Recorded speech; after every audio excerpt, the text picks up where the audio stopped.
მოგესალმებით, ქრისტემ დაგლოცოთ, ჩვენ კვლავ ხვდებით გადაცემაში მწვანე თეორემა. მე წინა გადაცემებში გითხარით, რომ მწვანე ფერი ავირჩიეთ მარადისობიდან გამომდინარე, იგი სიმბოლოა მარადისობისა. რაც შეეხება თეორემას, მრავალი რამ გვაინტერესებს ჩვენ ის რასაც მარადილ ღირებულება გააჩნია, ის რაც ამშვენებს და აზრს და საზრის ანიჭებს ადამიანის ცხოვრებას და ასე რომ ვისაც აინტერესებს მარადიული საკითხები, მტკიცებულებანი ამა თუ იმ მარადილ თემებთან დაკავშირებით და ასევე აქსიომებით შეიძლება ითქვას, მაშინ თქვენ შეგიძლიათ უყუროთ ჩვენს გადაცემების ციკლს მწვანე თეორემას. ეს გადაცემები პირდაპირ ეთერში გადის.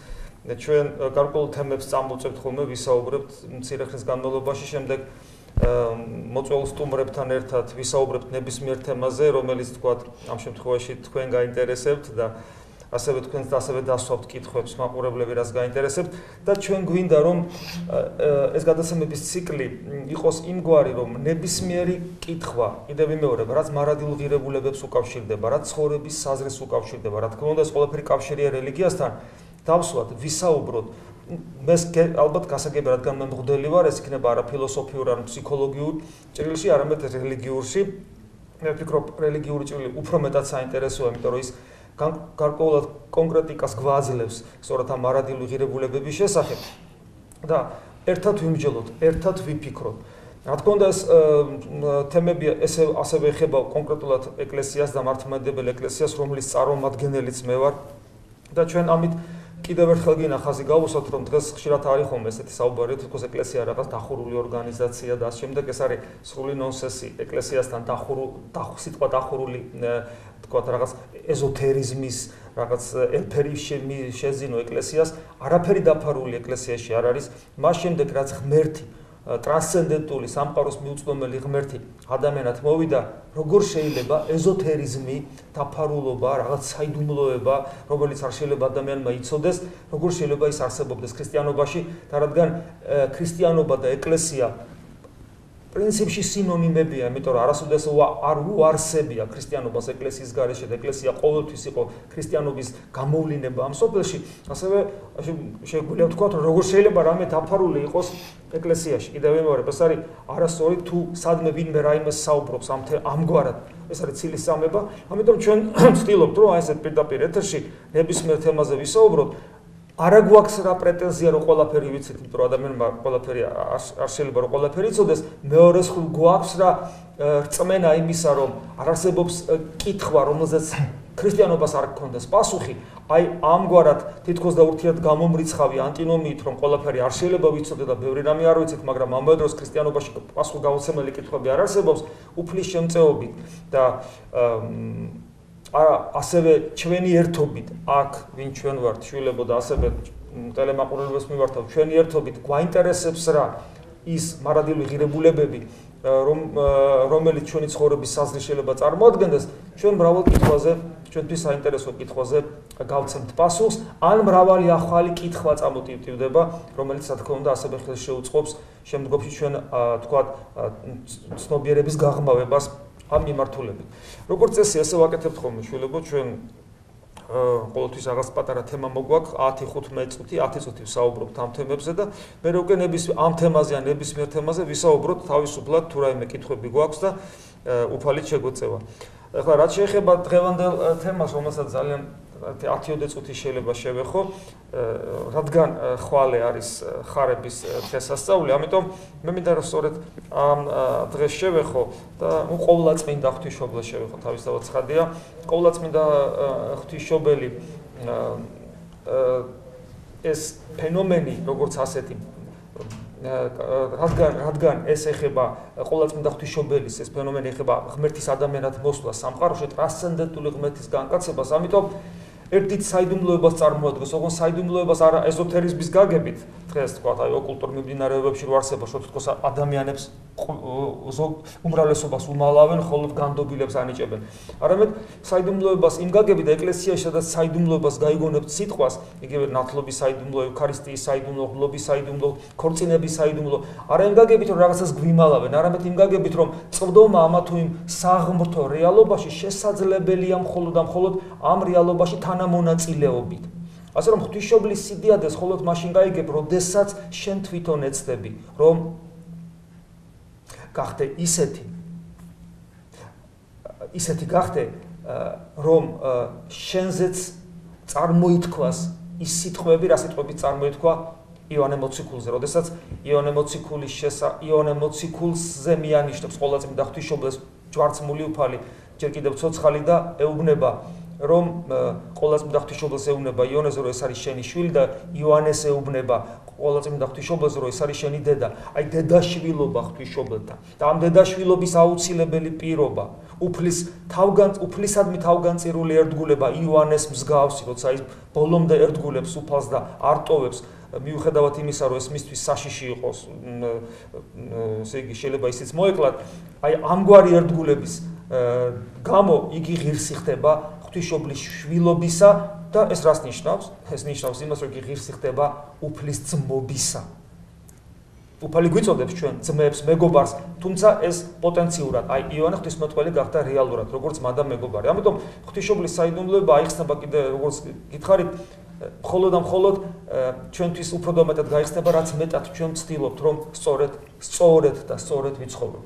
რაც შეეხება ხარების დროს მოხდა ტრანსცენდენტული ღმერთის სამყაროში შემობიჯება. მთავარანგელოზი გაბრიელი როცა ახარებს, სწორედ ღვთისმშობლის მორჩილების შემდგომ ამ ხევალი უფლისა ხდება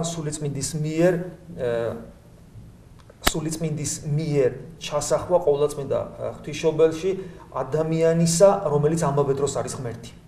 ეს საოცარი ფენომენია, ეხლა ძალიან მოკლედ ვთქვათ ეს როგორ არის და რატომ ეწოდება ღვთისმშობელს ღვთისმშობელი და რატომ არ ეწოდება ქრისტეს მშობელი, როგორც ან იესოს მშობელი, როგორც ნესტორი ამბობდა, როგორ შეიძლება ადამიანს ეწოდოს ღმერთის მშობელი, როცა ღმერთი ტრანსცენდენტული და მიღმიერია და როცა ღვთისმშობელი ადამიანს აჩენს, აი ადამიანს აჩენს, ადამიანი ჩაისახა ხარების დროს და რატომ უწოდებთ ღვთისმშობელს, იმიტომ რომ ეს ადამიანი როგორც სუბიექტი, როგორც პიროვნება არის ძეღმერთი. ანუ ძეღმერთი, რომელიც არის ღმერთი მამასთან და სულიწმინდასთან ერთად, თავის წიაღში ადამიანურ ბუნებას იღებს და ამ ადამიანურ ბუნებას სესხულობს ქალწულისაგან. და ღვთისმშობლის საიდუმლოება, რომელიც აი ხარებაში მჟღავნდება და იწყება, ხო? ჩანს იქიდანაც, რომ იგი ახსავსია ანტინომიებით. აი მაგალითად, რაც გამახსენდება უცებ, თქვათ, პირველი ანტინომია. ღვთისმშობელმა შეარიგა ორი სიწმინდე არსობრივად და ბუნებითად შეურიგებელი. ქალწულება, როგორც ასეთი, ითვლება სიწმინდედ. დედობა ასევე ითვლება სიწმინდედ. მაგრამ მათი ამორის შერიგება არის შეუძლებელი. ამ შემთხვევაში ღვთისმშობელთან დაკავშირებით ეს ორივე სიწმინდე აღმოჩნდა შერიგებული. სიმდაბლე და სიმაღლე. ამ შემთხვევაში ჩვენ ხედავთ თითქოს აი ამ ორ ურთიერთგამომრიცხავის კვლავ შერიგებას. ღვთისმშობელმა უკიდურესად დაიმდაბლა თავი, უკიდურესი სიმდაბლით იცხოვრა და იგი აღმოჩნდა ყველაზე აღმატებული ადამიანთა შორის, თქვით, ანგელოსთან დასეაღმატებულია. აი აქაც ჩანს ეს ორი ანტინომიის შერიგება როგორ ხდება ადამიანში. საერთოდ სიმდაბლე ღვთაებრივი თვისებაა.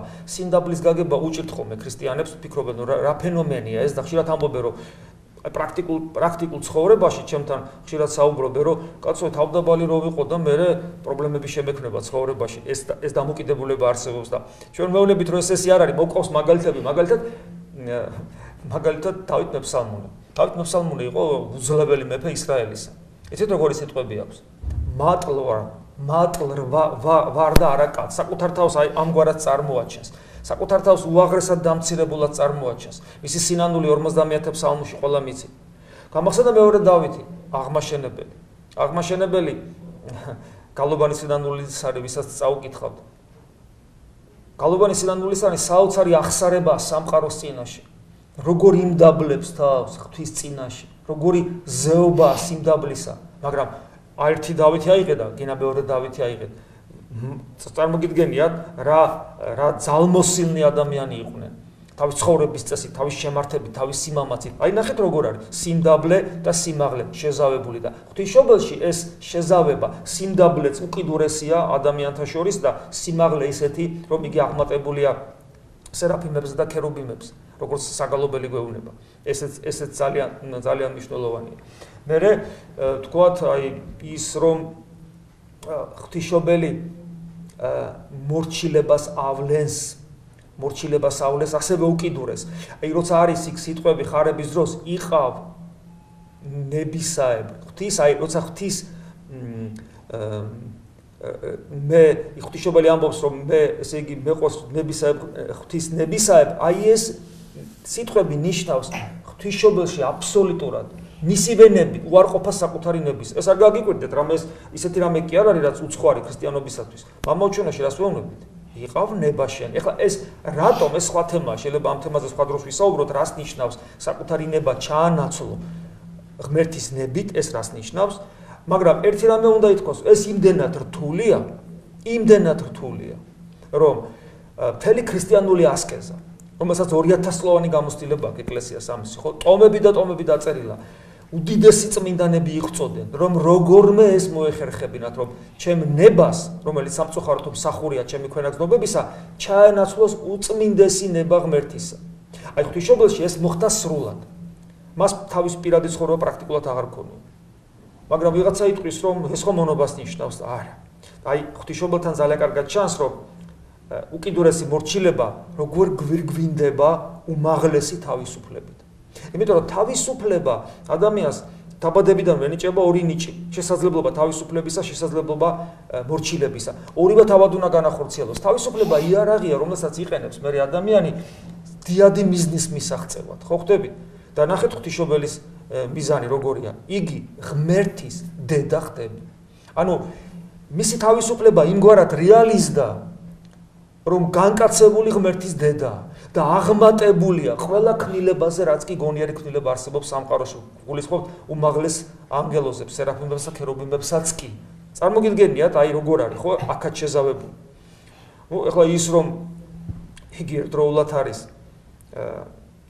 ღვთის ქმნილება, ანუ ღვთისმშობელი შექმნა ღმერთმა, როგორც ყველა ადამიანი.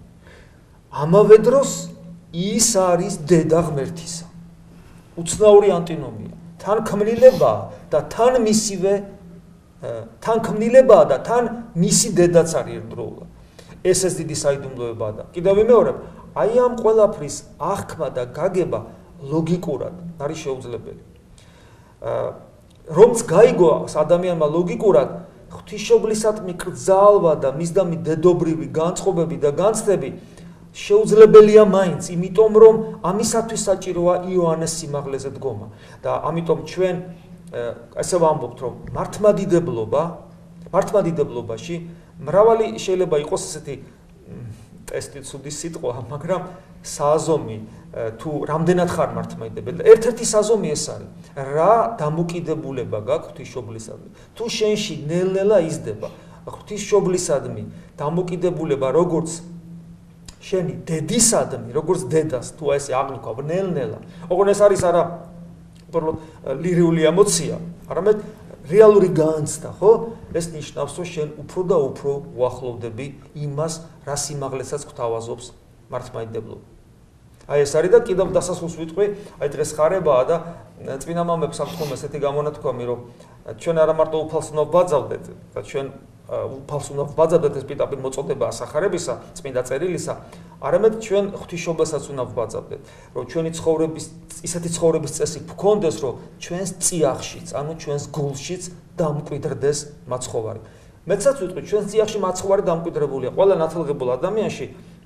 ნათელღებულ ადამიანში არის ქრისტე. თავისი მადლით და მაშინ ესე ვთქვათ, ისე უნდა ვიცხოვროთ, რომ ჩვენს წიაღში აღორძინდეს ქრისტე, რომელიც ჩვენს წიაღში თავისი მადლით ისედაც არის. ჩვენ საძიებელი არსად არა გვაქვს, ის ჩვენთან ახლოს არის. და ქრისტიანული ცხოვრება ხელს უწყობს, რომ სიცოცხლე, რომელიც არის ჩვენში, რომელიც არის ადამიანად მოსული ღმერთი. აი ამ სიცოცხლის ენერგია, ანუ მადლი ყოვლადწმინდა სამებისა, ამ ენერგიის მატარებლები ვარ და ქრისტიანული ცხოვრება ხელს უწყობს ამ მადლის, ანუ ამ ენერგიის, ღვთაებრივი ენერგიის აღორძინებას.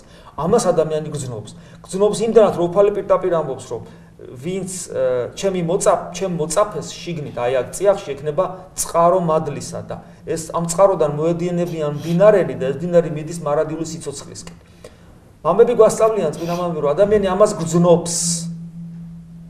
ბუნებრივია, როგორ შეიძლება შენ სიცოცხლე ფეთქავდეს, რომელიც აღემატება ყველა ბიოლოგიურ სიცოცხლეს და ამას სიცოცხლეს და ამას ვერ გრძნობ. ამას გრძნობ და კითხვა, და თუ ვერ გრძნობ? ჩვენ ხო ვიცით? ჩვენ ხო ვიცით, რომ შეიძლება ვითომ ეკლესიური იყო, ქრისტიანი იყო და ვერაფერსაც ვერ გრძნობა. ეს ემოცია არ არის, ეს რეალური სიცოცხლეა შენში. და წმინდა სიმონ ახალი ღვთისმეტყველი ამბობს, და თუ ვერ გრძნობ, ესე იგი შენ ჯერ ქრისტიანი არ ხარ. ასე რომ ვინც ვერ გრძნობთ ღმერთ ჩვენში, ჩვენ ჯერ კიდევ ბევრი გვაქვს სამუშაო, რომ ნამდვილი ქრისტიანები გავხდეთ. აი ეს მინდოდა მოკლედ, ძალიან მოკლედ რომ თქვენთვის მეთქვა და თუ თქვენში ტელემაყურებლებს მიმართავთ ასევე თქვენშიც, თუ რაიმე კითხვა გაჩნდა ან ამ თემასთან, ან სხვა თემასთან დაკავშირებით, შეგვიძლიათ დასვათ და ვისაუბროთ. მე მოგკითხვა მინდა დავსვა. ჩვენთვის ქრისტიანებისთვის თავს ვიცავ წინასწარ, მე ყველაფერი არ ვიცი. ყოველთვის ეს პრევენციას ვაკეთებ, რომ ვიღაცას არ ეგონოს, რომ ყველაფერი იცის და როცა რაღაც არ მეცოდინება, არ იფიქრონ, რომ აი ჩაიჭრავ. ახლა გისმენთ. ჩვენთვის მართლმადიდებელი ქრისტიანებისთვის ჩვენი სარწმუნოება არის ჭეშმარიტი. ეს ნიშნავს თუ არა იმას, რომ სხვა სარწმუნოების წარმომადგენლები ვერ ცხონდებიან. ესე იგი არ არსებობს აუდიტორია, თუნდაც 4 ხართ ხო? 4 კაცისგან შემდგარი, სადაც ეს კითხვა არ დაისვას. ამ კითხვას კვებავს ორი რამ. შე რა ქვია? ჩვენ ერთმანეთს არ ვიცნობთ, პირველად ნახეთ და ასე რომ ეს ამ ხრივად საინტერესოა. ბექა, ამ კითხვას ორი წყარო აქვს და ამ კითხვას სვავენ ყველა აუდიტორიაში. ორი წყაროა. პირველი წყარო, ეს არის ადამიანის შინაგანი სწრაფვა სამართლიანობისაკენ. ხო, ამ კუთხით არ დასვე წარმოდგინე როგორ ესე იგი აი სადღაც დაიბადა ვიღაცა და მართლმადიდებლობა არ არის და აბა იმა რა ქნას, ხო? ანუ სამართლიანობიდან გამომდინარე, თან მე თუ რელიგიაზე ვსაუბრობ, მე თუ ღმერთს ვეძებ, მაშინ მე მაქვს სურვილი რომ ჭეშმარიტება ვიპოვო და ჭეშმარიტება ვერ იქნება იქ სადაც არ არის სამართლიანობა. სადაც უსამართლოა იქ უკვე მეთანაღრება გული იქ რაღაც ვერ იქნება კარგად. ამიტომ სამართლიანობიდან გამომდინარე მე ამ კითხვას ვსვავ, იმიტომ რომ ხშირად გაგვიგია რომ მართლმადიდებლობა არის ერთადერთი ჭეშმარიტება და აი ახლა მე გაუსწარი მოვლენებს და ვადასტურებ დიახაც მართლმადიდებლობა არის ერთადერთი ჭეშმარიტება და მაშინ სამართლიანად ისვება კითხვა რომ ერთადერთი ჭეშმარიტება ნიშნავს იმას რომ ჩვენთან არს ღმერთი არს დაიყოს დავაზუსტებ და დავაყოლებ, მაგრამ და თუ არის ჩვენთან ღმერთი, რომელიც არის სამართლიანი, აბა როგორ არის ეგეთი უსამართლობა, ხო? ვიღაცა სადღაც არის იცის და ის ვერ ცხონდება. ანუ პირველი წყარო ამგვარი კითხვის არის სამართლიანობის წყურვილი, რომ იყოს სამართალი რელიგიაში. მაგრამ არსებობს მეორე წყარო. შეიძლება მე ვფიქრობ, რომ ყოველთვის როცა ეს კითხვა ისმება, ორივე წყარო კითხვის დამსმელშია. პირველი წყაროც არის შენში და მეორეც. ახლა არის მეორე წყარო. არ ცოდნა ქრისტიანობისა. არ ცოდნა ქრისტიანობისა და ტერმინოლოგიების, რომელიც თქვა გამოყენებული იქნა ახლა შენს მიერ, ამ ტერმინოლოგიის არაადეკვატური აღქმა. აი მაგალითად, ცხონება. მე შემიძლია შეკიტრიალო კითხვა. აი მოდი ახლა ვიმჟელოთ. ტელემაყურებელსაც ვკითხოთ და აი შენ თქვი რომ თქვა ადამიანი მარტო მართლმადიდებელი ცხონდება? კითხვა ესეთი იყო, ხო? მე კითხვას ვატრიალებ. როგორ ფიქრობთ? ახლა კითხვა არა გამოცდის თვალსაზრისით, არამედ მსჯელობა რომ გაგვიადვილდეს, ხო? რა არის ცხონება? სიტყვა ცხონება რას ნიშნავს საერთოდ? რა უცნაური სიტყვა. სამხეში შესვლა მართალთა სული სადაც განისვენოს, იქ განისვენოს ჩვენო სულმა. აი ჩემი გაგებით. ესე იგი, უფრო ცუდ დღეს ჩაიგდო ბექამ თავი. ეხლა მე კითხვას გავაგზელებ. მაშინ 64 რაღა არის. და მე შემიძლია სხვა კითხვა, იქ მართალი რაღა არის და ასე შემდეგ. 64 რაღა არის. ანუ ცხონება არის 64-ის შესვლა. ვაგზელებ კითხვას. იმიტომ რომ თუ მე არ ვიცი რა არის 64. აქედან გამომდინარე არ ვიცი ცხონებაც. სწორე ხარ. ანუ ეს ლოგიკა სწორია. ესე იგი ცხონება არის 64-ის შესვლა. ესე იგი მე თუ გავიგებ რა არის 64, მაშინ მივხვდები რა არის ცხონება. აბსოლუტურად სწორი ლოგიკაა, ხო? აი ფიზიკის ამოცანებს ეს ეხსნიან, ჩვენ გადაცემას ხო თეორემა ქვია. რა არის სამოთხე? როგორ ფიქრობთ? რა შეიძლება იყოს? აი თქვათ ჩვენ არ ვიცით რელიგიის შესახებ არაფერი და ვიმსჯელოთ. არც მე არა ვარ თქვათ ქრისტიანი, არც თქვენ არანაირი წარმოდგენა არ აქვს სარწმუნოებაზე. რა არის სამოთხე? ქრისტიანები სამოთხეზე ლაპარაკობენ. ნეტა რა უნდა იყოს? ღმერთის სიყვარული სადაც არის, ანუ ქრისტიანს როდესაც ღმერთი უყვარს, ეს აუცილებლად გააკეთებს კარგს, გააკეთებს სიკეთეს და აქედან გამომდინარე, თუ გულწრფელია ეს ყველაფერი, ჩემი აზრით ის აუცილებლად, ჩემი აზრით კი არის ასე არის, აუცილებლად ცხონდება და აუცილებლად მოხდება იქ, სადაც არის ღმერთი. და მე მაინტერესებს, ანუ ესეთი მსგავსი კითხვები, მაგალითად, როგორც დასვა ბექამ. არის თუ არა ადამიანში უღმერთობის, ურწმუნოების ნიშანი? რა გინა ბექასგან? არაფერი არა. ეს არის მაძიებელი, ეს არის მაძიებელი. აი თომა მოციქული. თომა მოციქული ამბობს, ან მანამდე არ ვირწმუნებ, სანამ არ შევეხები. თომა მოციქული ქრისტეს მოწაფეა. ის ურწმუნო თომა ეს გავრცელებული სიტყვა და იქ უფალო ამბობს, ნუ იქნები ურწმუნო არამედ გწმენინ, ეს ურწმუნოება იმ ურწმუნოებას კი არ ნიშნავს, ეს არის გავრცელებული ათეიზმის სახე. ეს არის ამ შემთხვევაში უფალთან იმ ურწმუნოებას და იმ ნუ იქნები ურწმუნო არამედ გწმენინ, ძალიან დიდი სიღრმე აქვს, მაგრამ რაც შეეხება თომა მოციქულის მდგომარეობა, ეს არის მაძიებელი კაცის მდგომარეობა. ეგ სხვა თემა, ამიტომ ამ შემთხვევაში ბექას მდგომარეობა, თომა მოციქულის მდგომარეობა უფრო გავს. მე ესე ვფიქრობ, რომ თქვა ამ შემთხვევაში როცა კითხვას სვავს, ადამიანი ეძებს. ეს ერთი. ეხლა მე რაც შეეხება შენ კითხვას. სამოთხე არის იქ სამოთხე ის არის, სადაც ღმერთია. ესე ღმერთი სადღაც არის? რა თქმა უნდა, მე ანუ სადღაც არის ღმერთი? სადღაც კი არა, ღმერთი ყოველთვის ჩემთან არის, ყოველთვის ისეთი ქრისტიანთან არის, რომელსაც უყვარს ის, რომელიც გულშიც არის, სულშიც არის და გონებაშიც. ხო, მაგრამ აი შენ თქვი რომ სამოთხე არის ის ადგილი სადაც ღმერთია. და რომ იქ მერე შემიშვას ღმერთმა, ხო? იმიტომ რომ როგორც ბექამ თქვა, შემიშვა ან შემიშვა და ანუ როგორ ფიქრობ, ღმერთი სადაც არის, რას ნიშნავს ღმერთი სადღაც არის? ანუ რა არის? აი რას ნიშნავს? უცებ შენ თქვი რომ მივხვდი რაღაც ვერ გამოვიდა კარგად, იმიტომ რომ ღმერთს ხო სადღაც ვერ მოათავსებ, ხო? ღმერთს რაღაც სივრცით კატეგორიაში. მაშინ შენ მივხვდი რომ რაღაც კითხვა ვერ იყო კარგად, პასუხი ვერ იყო კარგად. მე თქვი რომ არის ყველგან, ჩემს გონებაშიც, გულშიც, ყველგან, მაგრამ მაშინ ჩვენ პანთეისტები ვართ? ანუ ღმერთი არის ჭიქაშიც, მაგიდაშიც, ტარაკანაშიც. აბა როგორ? მე ღმერთი სასუფეველი ხო არის სამოთხეში, მაგრამ ის არა. სასუფეველი არის სამოთხეში. აი სამოთხე რა არის? მე გამოცდას კი არ ვატარებ. მე მინდა რომ ჩვენ ვიმსჯელოთ. იმიტომ რომ უყურე რა პრობლემა იქნება აქ. ბექამ ეს კითხვა სწორედ დასვა. ეხლა ნახე რა ხდება. თუ დაუშვებთ რომ სამოთხე არის ადგილი, სადაც ადამიანი იღებს საოცარ სიამოვნებებს, ნეტარებებს, ხო?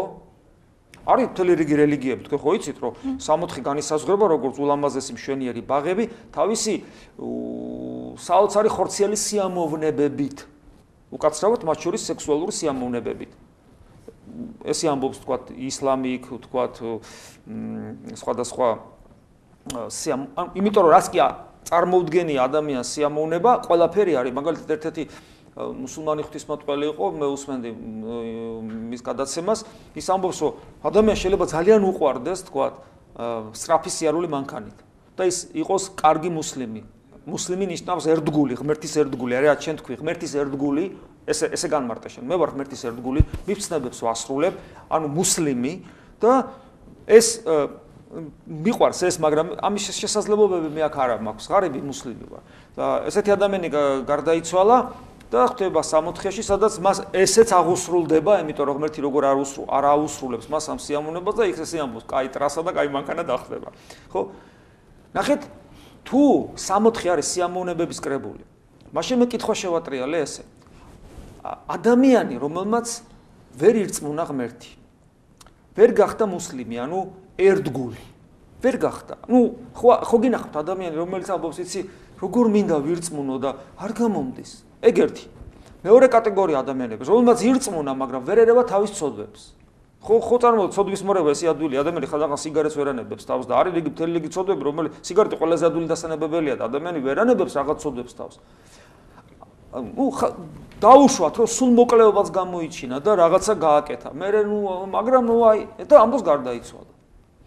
წარმოგიდგენიათ სასტიკებს საჯული ზის და ეუბნება. შენ იმის გამო რომ ესე იგი, ან ვერ დამინახე ბატონო ჩემო, ვერ მირწმუნე. რატო ვერ მირწმუნე? რატო ვერ დამინახე?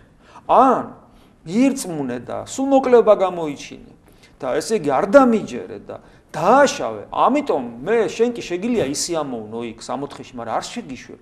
და გაგიშვები სადაც კუპრი და ცეცხლია. ეს კითხვა იმიტომ დავსვი, რომ ადამიანი რომელიც ვერ ასრულებს რაღაცეებს, ხო, იმასაც ხო შეუძლია 60-ში ისი ამოვნოს. აი ბექა, ადამიანი რომელიც არის ურწმუნო, ადამიანი რომელიც არის, ვერ უერთგულა ღმერთს, 60-ში ვერ ისი ამოვნებს ისიც? როგორ ფიქრობ?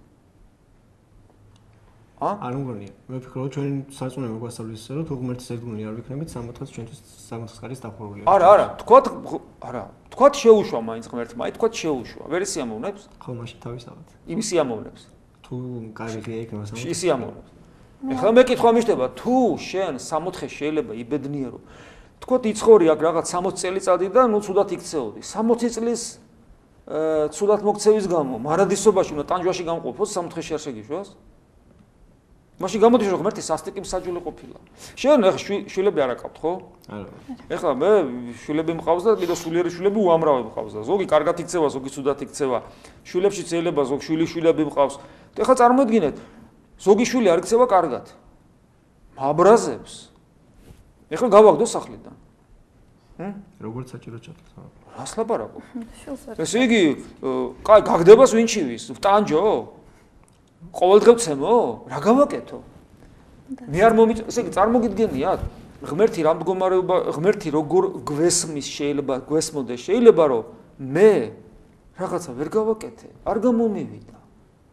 და ნახეთ როგორი სიტყვებს ამბობს ხანდახან უფალი. ყოველი უქმის სიტყვისათვის პასუხს აგებ. სიტყვითა შენითა განმართლ და სიტყვითა შენითა დაისაჯო. და ასე შემდეგ იქ მრავალი ისეთია, არ განიკითხო, რომ არ განგიკითხო მე და ასე შემდეგ და რა ვიცი კაცო, ყველაფერს შევასრულებ? გესმით, იქ იმდენი ნიუანსია და ესე იგი ტანჯოს, მაშინ გამოდის რომ ღმერთი არის სასტიკი მსაჯული და ესე წინააღმდეგება ქრისტიანობის მთავარ პრინციპს, ღმერთი არის სიყვარული. მეცაც გეტყვი. ის ადამიანი მუსულმანია, ის ადამიანი ბუდისტია, ის ადამიანი ათეისტია, ის ადამიანი სუსხარე იეჰოვას მოწმეა. ყველა გაუშვას 60-ში, რა მოხდა მე? ყველანი 60-ში იყო, დიდი ამბავი. თუ ყველა შეუძლია იქ ისი ამოვნოს, ყველა გაგვიშვას. ღმერთი ხო ჩვენ პატარა ბავშვების დონეზე ხო არ უნდა დავიდეს? პრობლემა, როდესაც მე ცხონებასთან დაკავშირებით ვაზროვნებ იურიდიული განწყობებით სასჯელი და სამართალი, ხო?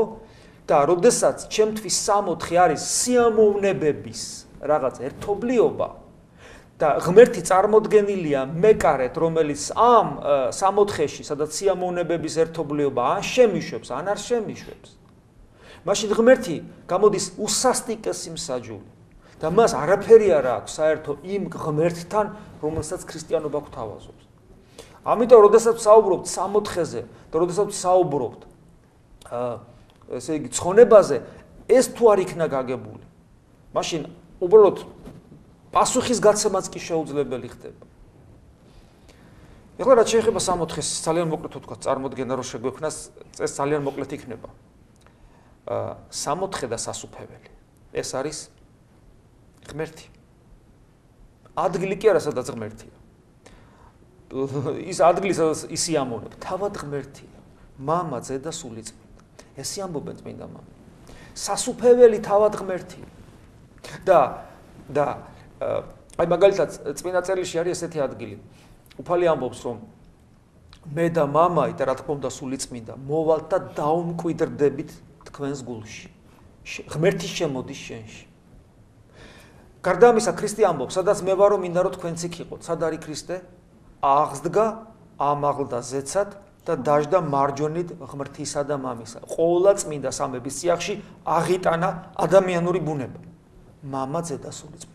წმინდა მამები ცით რას ამბობენ? რომ ყოველი ცხონებული ადამიანი მეოთხეა სამებასთან. ეს რა თქმა უნდა მეოთხე არ არის გაგებით რომ მეოთხე წევრი ხდები სამებისა. ხო ხდებით? აქ არის რა გაგებით რომ სამება ხომ არის მამა, ძე და სულიწმინდა, ერთ არსება ღმერთი. ყოველი ცხონებული არის მეოთხე. ანუ სასუფეველი 60 არის მამაი, ძე და სულიწმინდა.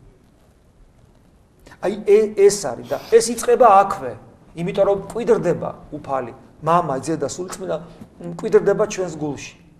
ანუ 64 და სასუფეველი ყოფილა ღმერთთან პიროვნული ურთიერთობა. ეს ხშირად არ ეს მithome და უფრო გასაგები რო გავხატო. წარმოიდგინე გოგონა, რომელიც შეიყვარა ულამაზესმა პრინცმა. კონკია, ხო? კონკიას ისტორია წარმოიდგინეთ. ეს კონკია წაიყვანა ამ პრინცმა და პრინც ულამაზესი სასახლე და ბაღები და მშვენიერი და ნუ ამ ქვეყნიური, რა ვიცი, 64 სრულყოფილი რაღაც საოცრება. რა თქმა უნდა, ეს ყველაფერი ლამაზია, სასიამოვნო და მშვენიერია.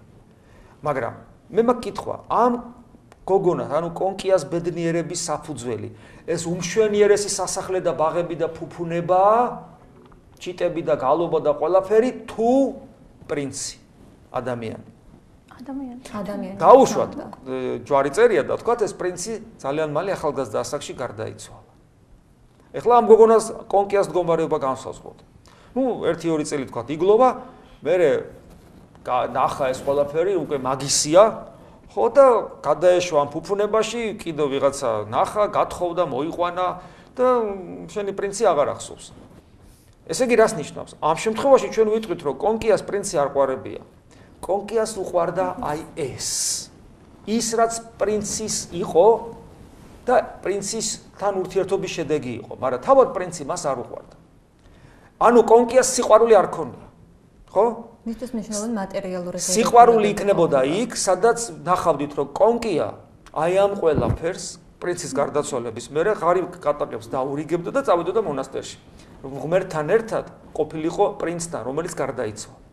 და მიხვდებოდით, რომ კონკიას პრინცი ყვარებია და არა ეს.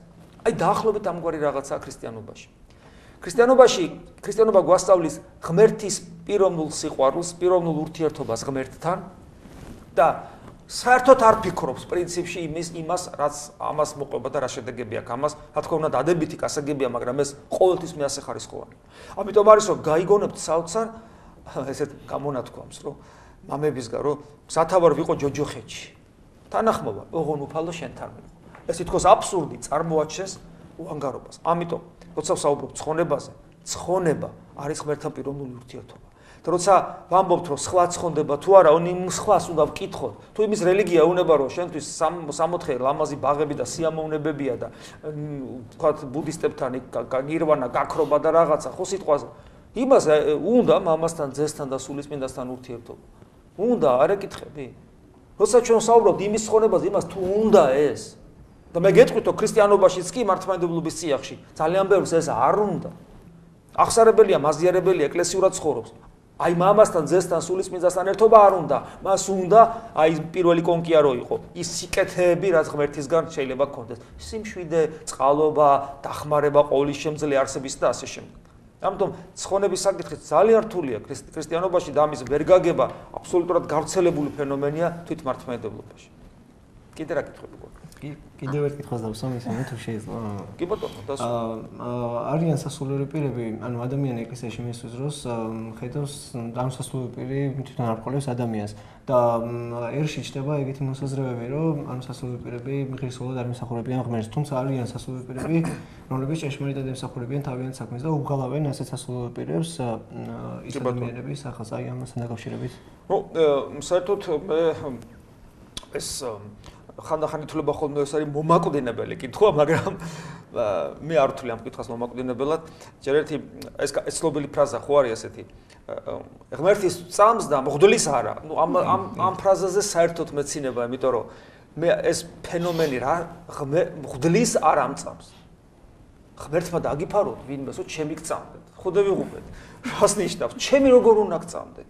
საქმე იმაშია რომ აქაც ტერმინოლოგიების აღრევასთან აგვაქვს საქმე. რწმენა, ეს არის საოცარი რამ და როცა ადამიანი ამბობს, რომ ღმერთის მწამს, მღვდლის არ აწამს, აქ ორი სისულელია. პირველი, ჯერ მეორე სისულელია თქვა, იმიტომ რომ მღვდლის არ უნდა გწამდეს. იმიტომ რომ მე ცოდვილი ვარ და აი დარწმუნებული ვარ, თუნდაც იმის გამო, რომ თქვენზე დიდი ვარ და ბევრი ცუდი რამის გაკეთება მოვასწარი. თქვენ რამდენი წლის ახართ? 19. ხო, და მე კიდე 29 წლისა გავქრისტიანდი და ვიყავი ათეისტური საზოგადოების წევრი. თუნდაც ამიტომ მე თქვენზე ცოდვილი ვარ. ანუ როგორ შეიძლება ცოდვილი ადამიანის რწმენა, ეს რას ნიშნავს? იმ რანგში თორე რაღაც დონეზე ჩვენ გვწამს ერთმანეთის თავისთავად ცხადია, რომ ეხლა ერთმანეთს არ ვატყილებთ მაგალითად ამის გუჯერად.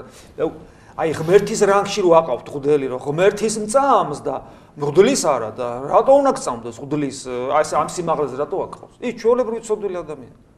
ეგ ერთი. და მეორე. და თუ ღმერთის გწამს, ანუ პირველი სისულელია ამის თქმა, რომ ღდელი აიყვანო ამ რანგში. რატო არ უნდა გწამდეს ღდლის? არა, არავინ არ ითხოვს ამას. მაგრამ მეორე მხრივ, თუ ღმერთის გწამს, მაშინ რას ნიშნავს ღმერთის გწამს? ეგეთ ადამიანს მოკითხვა შეუძლია, აბა რას ნიშნავს წმენა ღმერთის? ეს ხო ნიშნავს, че ღმერთი ცოცხალია, თუ არ არის ცოცხალი? თუ ცოცხალია, რამე გვითხრა თუ არ გვითხრა? თუ გვითხრა, აბა რა გვითხრა? როგორ ფიქრობ, თუ რამე გვითხრა ეკლესიის შესახებ, თუ რამე გვითხრა მღვდლობის ინსტიტუტზე როგორც ასე. აღმოჩნდება, რომ ადამიანს საერთოდ წარმოდგენა არ აქვს. ღმერთი როგორია? ცოცხალია თუ მკვდარია? ხო? იმიტომ რომ ნიჩემ თქვა, ღმერთი მოკვდავდა, ამას რა ჯერა? მერე თუ ცოცხალია, რა თქვა? და თუ რამე თქვა საერთოდ მღვდლობის ინსტიტუტზე და ეკლესიაზე, თუ თქვა თუ არა თქვა. აღმოჩნდება, რომ ამ ადამიანმა არაფერი არ იცის. და მაშინ როგორ ამბობს, რომ წამს? ანუ მე რას ნიშნავს მე შენი მჯეროდეს? რაღაცა მითხარი და მივიღე ან არ მივიღე, ხო? თუ რო ამბობ, რომ ღმერთის მწამს, მაშინ უნდა იცოდე რა გითხრა, რომ ან დაიჯერო ან არ დაიჯერო. ანუ ხედავთ, სრული აბსურდია. და რაც შეეხება თქვა ის რომ სასულიერო პირები აშავებენ, რა თქმა უნდა აშავებენ. რა თქმა უნდა აშავებენ, მე ვიცი პირველი სასულიერო პირი რომელსაც სასტიკად დააშავა, ქურდი იყო და საერთოდ ვერ ხვდებოდა, ვერ მიხვდა რომ სად იყო, ეს იყო იუდა. თუ 12-ში იყო იუდა, რატო ფიქრობთ რომ არ იქნება 2012-ში და სულ იქნებიან? მე მეცას გეტყვით, იუდა ყველაშია და ჩემშიც არის. იმიტომ რომ ეს იუდას ფენომენი, ეს არის რა ფენომენია იუდა? რა ფენომენია, როგორ ფიქრობთ იუდა? იუდა არის ადამიანი, აი როგორ ფიქრობ, რა ფენომენია იუდა? ჩემთვის არის მოღალატე. მოღალატე კი ბატონო, მაგრამ აი საფუძველი ღალატის არა, ქურდი, იქ პირდაპირ წერია წმინდა წერილში, ის არის პარავი იყო, ა? ანუ ურწმუნო ადამიანია, რომელსაც არ წამს. და ქრისტე ბოლომდე არ სჯერა. უყურე? იუდა ქრისტეს გვერდზეა და ქრისტეს მოწაფეებთან ერთად ქადაგებს ადამიანად მოსული ღმერთის სიტყვას, რასაც ქრისტე ავალებს და სასწაულებს ახდენს. სხვა მოციქულებთან ერთად. ანუ მას ღმერთის წამს, იმიტომ რომ მაშინ სასწაულებს ღმერთი აძლევს ძალას და ის ამ ხელებით სასწაულს ახდენს. ამ სასწაულებს, რასაც ქრისტე ახდენს, ამას ხედავს. ანუ ღმერთის წამს, აი რა არის იუდას ფენომენი, რაში მდგომარეობს? როდესაც მიწიერს ამჯობინებს სულიერს ალბათ. ქრისტე მისთვის არის შესაძლებლობა მიწიერი კეთილდღეობისა. მათ შორის სამშობლოს კეთილდღეობისა ხაზი მინდა გაუსვა. ის რაღაც ეროვნული ცნობებით ახსავსე კაცი იყო და ქრისტე იყო ანუ ღმერთი იყო მისთვის იარაღი.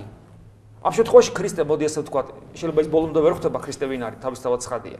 მართალი კაცი გონია, ღმერთის საქმის კეთებელი გონია, მაგრამ ამ შემთხვევაში ქრისტე მისთვისაც ღმერთს უკავშირდება, ეს თავისთავად ცხადია, მაგრამ რისთვის უნდა? მას უნდა, რომ თავისი პირადი და ასევე მისი ქვეყნის სიკეთენი, ანუ მისთვის ქრისტე არის იარაღი სხვა სიკეთის სამსახურში. კეთილდღეობა და სამშობლო. ცოტა არიან ესეთი ადამიანები დღეს საქართველოში, რომლებსაც ეკლესია უნდათ და ქრისტიანობა უნდათ იყოს იარაღი რაღაც სხვა რამისთვის. ანუ ის ქრისტიანობას თავისთავადი ღირებულება კი არა აქვს. ღმერთი კი არ არის თავისთავადი ღირებულება, არამედ ეს არის რაღაც იარაღი, რომელმაც სხვა რაღაცა უფრო მეტი ღირებულება უნდა მოგაპაუნებინოს, მაგალითად სამშობლო, მაგალითად კეთილდღეობა, შვილის ჯანმრთელობა და ასე შემდეგ. ეს ხვდებით, რომ სრული აბსურდია. ხო? როგორ შეიძლება ღმერთი იარაღად გამოიყენო რაღაცის. აი იუდას ფენომენი ამაშია. ეს ცით რას ნიშნავს? ნებისმიერი ადამიანი, ერის ადამიანი და იმ მღვდელი, მათ შორის მე, როდესაც ქრისტესა და მაქვს აი ამგვარი დამოკიდებულება, მომხმარებლური, ანგარებიანი, რომ ქრისტე გამოვიყენო რაღაცაში, ჩემს პირად რაღაცეებში, პირადი რაღაცები მოვიწყო. ან თუნდაც სამშობლოს მსახურებაში, რომელიც სამშობლოს მსახურება ძალიან დიდი რამე, მაგრამ ქრისტე გამოვიყენო ამისათვის. მე უახლოვდები იუდას. ამ კუთხით თუ შევხედავ, ძალიან ბევრს, რომელსაც არ გვესმის ბოლომდე, რომ ქრისტესთან უნდა ვიყოთ აბსოლუტურად უანგაროდ, ძალიან ხშირ შემთხვევაში იუდას ფენომენი ცოცხლობს ჩვენში. და თუ ამას დაემატება ქრისტიანობის კიდევ ვერ გაგება მთელ რიგ ძირეულ საკითხებში და ამას ემატება ადამიანის ბუნებრივად მიდრეკილება ცოდვისაკენ, მივიღებთ სახეზე უამრავ სასულიერო პირს მათ შორის და ერის ადამიანსაც, რომელიც თავის მოწოდების სიმაღლეზე არ დგას. მაგრამ მე კითხვა მიჩნდება, რა შუაში აქვს ეკლესია როგორც ინსტიტუცია და ქრისტიანობა. იმიტომ რომ ყოველთვის ნახავ ადამიანს, თუნდაც 1001-ს, რომელიც და მადლობა ღმერთს გაცილებით მეტნი არიან, რომლებიც აი ამ უბედურებისაგან თავს იძვრენენ იმით, რომ გაცნობიერებული აქვთ რა არის ქრისტიანობა და უნდათ ქრისტეს უანგარო მსახურება. და მათში ეს იუდას ფენომენი კვდება. და ესეთი ადამიანი, როგორც წესი, არის ის მოძღვარი, რომელიც ჩვენს დაგანახებს ღვთისაკენ სავალ გზას. ამიტომ, როდესაც მოძღვრების უღირს საქციელზე მიუთითებენ ხოლმე, ესეთი ადამიანები ძალიან ბევრ ამას კარგავენ, იმიტომ რომ მათ შეუულიათ ყოველთვის ნახონ კარგიც და იპოვონ კარგიც და კიდევ ერთი ნიუანსია აქ, რომ რა თქმა უნდა, ყველა მღვდელი ცოდავს. ჩემის ჩათვლით, რომ არ არის კაცი, რომელიც ცხონდეს და არას ცოდოს. რა თქმა უნდა, ჩვენ ხშირად გვაწუხებს, როცა გამადიდებელი შუშით გვიყურებენ. აი შეიძლება შენ გაპატიონ ისეთი რაღაცა, რასაც მე არ მაპატიებენ. იმიტომ რომ მე მღვდელი ვარ.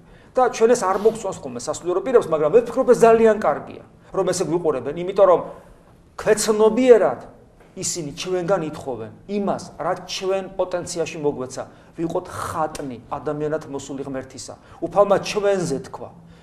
ჩვენსკენ გამოიშურა ხელი წმინდა წერილში და თქვა, რომ ვინც მაგათი ისმინოს, ამით ჩემი ისმინო. ანუ ჩვენ ისეთი ძალაუფლება მოგვეცა პოტენციაში, რომ ჩვენი სიტყვა, იგივე ქრისტეს სიტყვა, ჩვენ თანამუშაკნი, თანამშრომელნი ვართ ქრისტეს საქმეს გამგზელებელნი ვართ. ამიტომ დიახაც გამადიდებელი შუშით გვიყურებენ და დიახაც არ გვპატიებენ, რომ სულ მუდამ ფორმაში და მობილიზებულნი ვიყოთ. ეს ჩვენთვის სასარგებლოა. ბექა ვერ ისურვებს კიდე აქ მაგას კითხვა. ეხლა მე დავსამერთ კითხვას. მაინტერესებს თქვენი შეხედულება იმასთან დაკავშირებით, თუ რამდენად მიზანშეწონილია საეკლესიო პირები იდგნენ მეტროში და ითხოვდნენ დახმარებას. საეკლესიო პირი მეტროში კი არა. ეხლა მოდი ესე ვთქვათ, თუ განვაზოგადებთ ადამიანი, როცა ვთქვათ, გლახაკობს, ვერ დაზრახავ, ვთქვათ, სიტყვაზე გაუჭირდა ადამიანი გლახაკობს, მაგრამ როდესაც ამას აკეთებს არა პიროვნულად, არამედ ეკლესიის სახელით, იქ უკვე ძალიან ცუდია. ესე იგი, ჯერ ერთი ის ადამიანები, რომლებიც მეტროში დგანან, ისინი არ არიან სასულიერო პირები. ეგრე დღეს ახლა ნებისმიერ მაღაზიაში, საეკლესიო მაღაზიაში იყიდი ანაფორას ჩაიცმევ და დადგები და 5 საათში აკოციცებ, წაი და გაარჩი. ანუ ჩვენ სახელმწიფოში არ არსებობს თავდაცვის მექანიზმი აქედან. ამიტომ თითოეულ ადამიანს უნდა გონიერება ეყოს და შეეძლოს კეთილისა და ბოროტის გარჩევა. ამ დონეზე უგუნურობა არ უნდა გამოვიჩინოთ, ვერ მიხვდეთ, რომ ის სასულიერო პირი არ არის. ეგ ერთი. და მეორე, მეცაც ვიტყვი. სასულიერო პირს კი ზოგადად ქრისტიანს და მით უმეტეს სასულიერო პირს. მე ვფიქრობ, რომ კატეგორიულად არ შვენის ვაჭრობის ნებისმიერი სახე, მე გულისხმობ რას გულისხმობ ვაჭრობაში, როცა ადამიანი რაღაცას ყიდის, თქვა მაღაზიაში შევიდა სასულიერო პირი და რაღაცა უნდა იყიდოს, ხო? დაგიფასა რაღაცა ფულის ერთეული და დაიწყებ ხვეწნას, რომ არა დამიკელი რა. მე ვფიქრობ, ეს სასულიერო პირისათვის, სასულიერო პირის ღირსებისათვის, არაპიროვნული პიროვნულად ყველაფრის ღირსი ვარ, მაგრამ აი ცუდის, მაგრამ აი როგორც მღვდლის ღირსების შეურაცხყოფა, მე ამის უფლება ჩემ თავშივე არ ამაქვს და სამღვდელო ღირსებას არ შეშვენ ის, რომ დაიწყო გამომძალველობა შენი სამღვდელოებით, მღვდლობით ისარგებლო და გახდე გამომძალველი და აკლებინო, უფასოდ მოაცემინო, რაღაცა თხოვო, იმიტომ რომ მღვდელი ხარ, გამოიყენო შენი აი ეს ძალიან გავს იუდას. ამიტომ ისინი, ვინც იქ არიან, ისინი არ არიან სასულიერო პირები და დანარჩენი თუ ვინმე თქვა ჩვენ შორის მღვდლობას იყენებს იმისათვის, რომ ვიღაცებს რაღაცები გამოძალოს, ჩვენ იუდას ვემსგავსებით ამ დროს. ამის გაკეთება არაფერთა შემთხვევაში არ შეიძლება. მე დავსვამ ისევ კიდევ ერთი კითხვასაც მამა. შენც გინდა და? რაღაცა თქმა უნდა და თქვას და დავთუნდა. რა ვიცი, პირველ კითხვასთან დაკავშირებით, რადგან სხვადასხვა რელიგიებს შევეხეთ, თქვენი აზრი მაინტერესებს, როგორც სასულიერო პირის ეს ეკუმენიზმთან დაკავშირებით, ანუ თქვენ როგორც პიროვნულად რას ფიქრობთ ამ თემასთან დაკავშირებით? არსებობს ეკუმენიზმის ორი სახე, ეს არის ქრისტიანული ეკუმენიზმი და არსებობს პანეკუმენიზმი, რომელიც უკვე სხვადასხვა არათუ ქრისტიანულ დენომინაციებში, არამედ სხვა რელიგიებშიც არის. ერთის და მეორეც. ახლა თითქოს ერთი შეხედვით ქრისტიანული ეკუმენიზმი რა მოხდა, იმიტომ რომ ძალიან მსგავსი რელიგია, მსგავს თქვათ იგივე მართლმადიდებლობა და ბაპტიზმი ან კათოლიციზმი და ძალიან თითქოს მსგავსია და რა მოხდა. თუ ეკუმენიზმში გულისხმობს ადამიანი, აი დაждდენ და ვისაუბრეთ და მე მაგალითად დიდ სიხარულს მომანიჭებს ყველას მოუყვე ყველას უთხრა სიდიადე მართლმადიდებლობისა. მე ხშირად ესეთ რამეზეც კი მიფიქრია, რომ აი დავждდეთ და ისე რომ ერთმანეთთან კავშირი, კონტაქტი არ გქონდეს, რომ კამათში არ გადაიზარდოს და თქვათ იეჰოვას მოწმეა, თქვათ ბაპტისტია, თქვათ კათოლიკია და ასე შემდეგ და ასე შემდეგ და მან თქვას თავისი რელიგიის შესახებ, თავისი დენომინაციის შესახებ ჩამოიწეროს საკითხები ღმერთი, ადამიანი, ცხონების გზა, ცხონების საშუალებები, ღვთისძიების მეთოდები და ასე შემდეგ ჩამოაყალიბოს, მერე იმან ჩამოაყალიბოს, ასევე მართლმადიდებლობამ ჩამოაყალიბოს. მე გამიხარდება ამის გაკეთება, მე განაიმიტომ რომ მე შეიძლება შემოადგილა სხვა იყოს, არ მარტო ამას ვერ შევძლებ, მაგრამ ერთი რამე ვიცი რომ აი თვით ქრისტიანულ დენომინაციებში არის დიდი წყალგამყოფი არხი, რომელიც მართლმადიდებლობას ყველა დანარჩენისაგან გამოყოფს, ყველასგან გამოყოფს. ეს არის საოცარი ფენომენი. იგივე ამ ქრისტიანულ დენომინაციებში საქართველოში ხა განსაკუთრებით მე სულ წუხვარ ხოლმე, როცა არიან ბაპტისტები, იეჰოვას მოწმე კიდე სხვა რელიგია, ეს ქრისტიანულ რელიგიათ არც ითვლება. პროტესტანტებზე წუხვარ განსაკუთრებით და კათოლიკებზე, რომლებიც ვერ ხვდებიან რა განძია მართლმადიდებლობა, რა ცოცხალია აქ ღმერთთან ურთიერთობა, რა ღრმა ნამდვილი ჭეშმარიტი მისტიკაა და როცა ეს არიციან და სხვაგან ეძებენ. გესმით თურაშაულის რა როგორ არის პატრონიო, გარეთ ეძებდაო, ხო პანტოს თუ რაღაც ესეთი რომ ანუ ეს არის საოცარი განძი გაქვს და სხვაგან ეძებ. რაც შეეხება სხვა რელიგიები, პანეკუმენიზმი რაც ქვია, ნუ იქ ახლა ბუდიზმთან ბუდიზმი საერთოდ უარყოფს ღმერთს და აბა როგორ აბა შენ რა გინდა? ნუ ქრისტეს ძაგდა ვაჭრობა როგორც ვიცით. როგორ ამთხარი? ქრისტეს ძაგდა ვაჭრობა როგორც ვიცით. მან ეკლესიიდან განდევნა კიდეც შემოგვაჭროდნენ და მაინტერესებს ანუ ეკლესიის ეზოში, სამების ეკლესიის ეზოში გახსნილი ლაგეთის წყლები ამასთან დაკავშირებით ეს თუ ეს პატრიარქის კურთხევით არის თუ აი ეხლა შენ ვთვლი რომ ეს კითხვა ჩემთან არის, ხო? და მე კიდე ამ კითხვას უბრალოდ ვერ უპასუხებ ვერანაირად, იმიტომ რომ გურ გითხრა რა მე ან რა უნდა გითხრა, მომწონს თუ არ მომწონს? ხო, ანუ თქვენი განუსახენია სასულიერო როგორც სასულიერო პირის, მაინტერესებს ეს ვიღაც კომპეტენციაში შედის და უკვე მე კითხვა ეს მე რას მეკითხები? მომწონს თუ არა სამების ეზოში ლაღიძის წყლები გახსნილი, ხო? თქვა არ მომწონს რა მე. ხო, არა, მე რაღაცა მაგრამ უკვე აქ ერთი მომენტია რა. ეხლა მე ვთქვი რომ არ მომწონს. არ მომწონს და არ მომწონს. მაგრამ ეხლა წარმოიდგინეთ ჩემი თავი რომ ესე იგი ძალიან დიდი ხანს გაგრძელდა მსახურება. აი დღეს მაგალითად წირა თითქმის 5 საათი გაგრძელდა მსახურება, მე ცოტა დავისვენე, მე ლოცვა იყო და მთელი დღე ძალიან მომშივდა თქვათ. მე ერისკაცი ვარ თქვათ, ერისკაცი ვარ და სასტიკად მომშივდა რა, მთელი დღე ვარ იქ.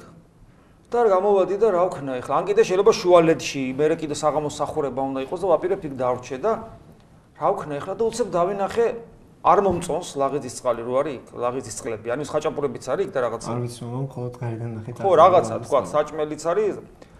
ხო და უცებ გამოვედი და არ დავინახე რომ ესე იგი მე არ ვიცი თუ ისეთი ხარისხის ხარი ჩემ ბავშვობაში რო იყო ხოლმე ლაღიძის წყლები რუსთაველზე, საოცარი ძალიან გემრიელი ხაჭაპური იყო და ეს საოცარი ბუნებრივი ის იყო ნატურალური წყლები წვენები. და აი როცა მომშვიდა, მე იქ შევედი შევჭამე. და შეიძლება ყველა ღმერთსაც მადლობა უთხრა და იმის გამკეთებელსაც იქ. ანუ მე არ მომწონს, მაგრამ მოშიებული რო ვიქნები, რას ვიზავარით. ამიტომ რატო გავაკეთე ეს განყოფა. არ მომწონს, მაგრამ აი მოშიებული რო ვიქნები და იქ რო შევალ, შეიძლება მე გამიხარდეს კიდევაც. ამიტომ ეს თქვი, იმიტომ რომ როცა ვამბობ არ მომწონს, მე არ მინდა რომ რაღაც განკითხვის იმაში აღმოჩნდე მდგომარეობაში, რომ განვიკითხო ყველა ის ადამიანი, ვინც ეს გააკეთა. იმიტომ რომ შეიძლება ამას რაღაც დადებითი მოვლენა დადებითი ისიც ჰქონდეს. არ ვიცი რისთვის, შეიძლება ლაღიძის წყლების აღორძინება რაღაცა. ეხლა თვითონ მონასტრის ტერიტორიაზე გასაგებია რომ ეს არ უნდა იყოს, მაგრამ სამება რაღაც არასტანდარტული მონასტრის, ანუ იქ იმხელა დიდი უზარმაზარი ტერიტორია,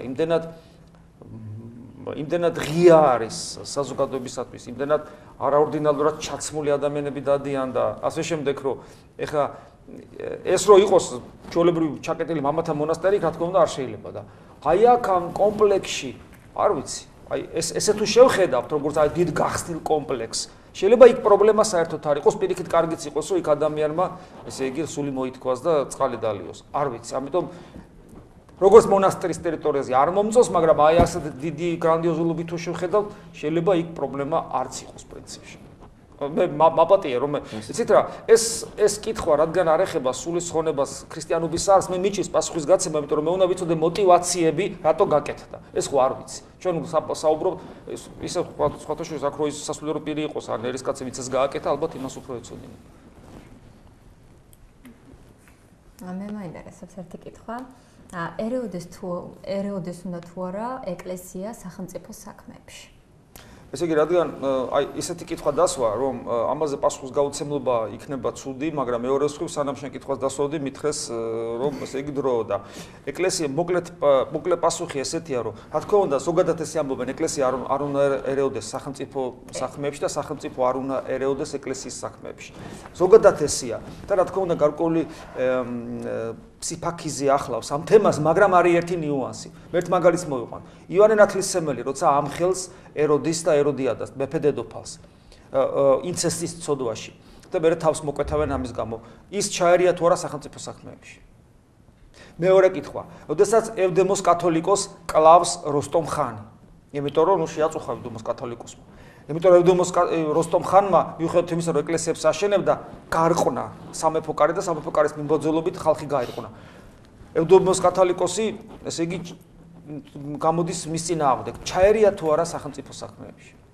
როდესაც ამბროსი ხელაია წერს, ესე იგი, ცდილობს თავის სამშობლოს დაცვას, მაშინდელ სახელმწიფოსაგან, ერევა თუ არა სახელმწიფო საქმეებში.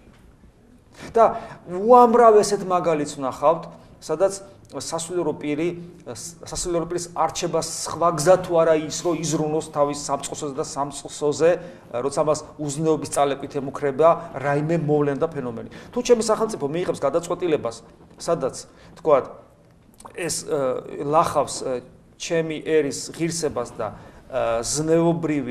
უზნეობის გამრავლებას ხელს შეუწყობს, რამე თუ ესა თუ ის გადაწყვეტილება პოლიტიკური თუნდაც, მე არათუ შემილია არ შემილია, მე ვალდებულიც კი ვარ ხმა ამოვიღო. ვიღაცამ შეიძლება ჩათვალოს სახელმწიფო საქმეებში ჩარევად, კი ბატონო, მაგრამ მე მახსენდება წმინდა იონე ოქროპირის დროს, როდესაც იქ არასწორი გადაწყვეტილების გამო შეიძლება და მეფეს მთელი ანტიოქია დაესაჯა და როგორც ჩამოვიდა განდეგილი ბერები, რომელიც 10 წლები არ გამოსულან ქალაქში და როგორც სასამართლოს კიბეებთან იჯდნენ, რომ მეფეს ეს გადაწყვეტილება შეეცვალა.